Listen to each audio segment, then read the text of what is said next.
छै बड़ा मीठा मीठा बोली गे बोलाई छै बड़ा मीठा मीठा बोली पाठल छै जे दू चार छिट्टा माय गे माय हमर बहु बड़ी मीठा माय गे माय हमर बहु बड़ी मीठा हाय रे हाय हमर बहु बड़ी मीठा हाय रे हाय हमर बहु बड़ी मीठा माय गे माय हमर बहु बड़ी मीठा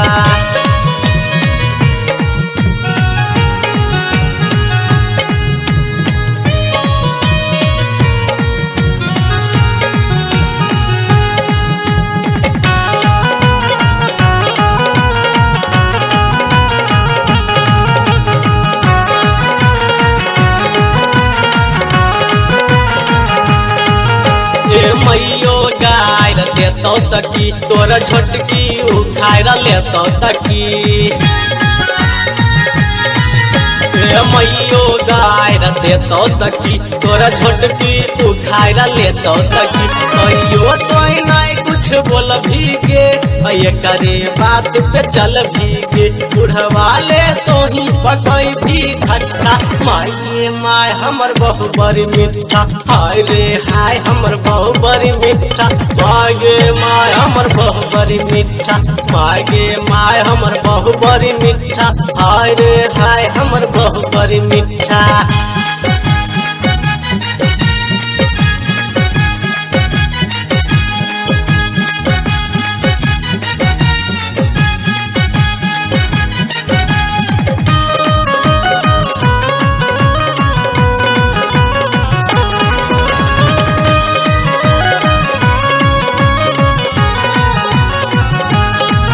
बक्सा के सारी गहना जेबर सबके अबैले तो खबर बक्सा के सारी गहना जेबर सबके अबैले तो खबर बेटी के अगर कुछ दे भीगे तो पाइनो बिना तो मर भीगे खैते रह जाई भी तब दैल पीठा माय गे माय हमर बहु बड़ी मीठा हाय रे हाय हमर बहु बड़ी मीठा माय गे माय हमर बहु बड़ी मीठा हाय रे हाय हमर बहु बड़ी मीठा माय गे माय हमर बहु बड़ी मीठा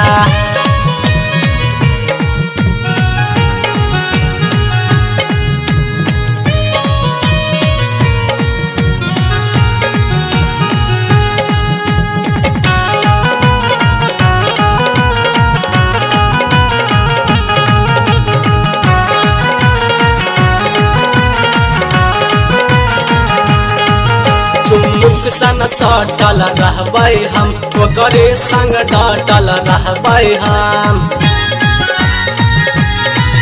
चुमुक सन सटल रहबै हम दीपक से बाँटल रहबै हम की नहीं ओकरा अंदर छै देखै में ओतने सुंदर छै सट जाइबै जेना सटै छै लट्ठा माय गे माय हमर बहु बड़ी मीठा माय गे माय हमर बहु बड़ी मीठा हाय रे हाय हमर बहु बड़ी मीठा हाय रे हाय हमर बहु बड़ी मीठा हाय रे हाय हमर बहु बड़ी मीठा ये बोलाई छै बड़ा मीठा मीठा बोली पाठल छै जे दू चार छिट्टा माय गे माय हमर बहु बड़ी मीठा माय गे माय हमर बहु बड़ी मीठा हाय रे हाय हमर बहु बड़ी मीठा हाय रे हाय हमर बहु बड़ी मीठा माय गे माय हमर बहु बड़ी मीठा बोलो बोलो कलजुगिया पुतहु की जय।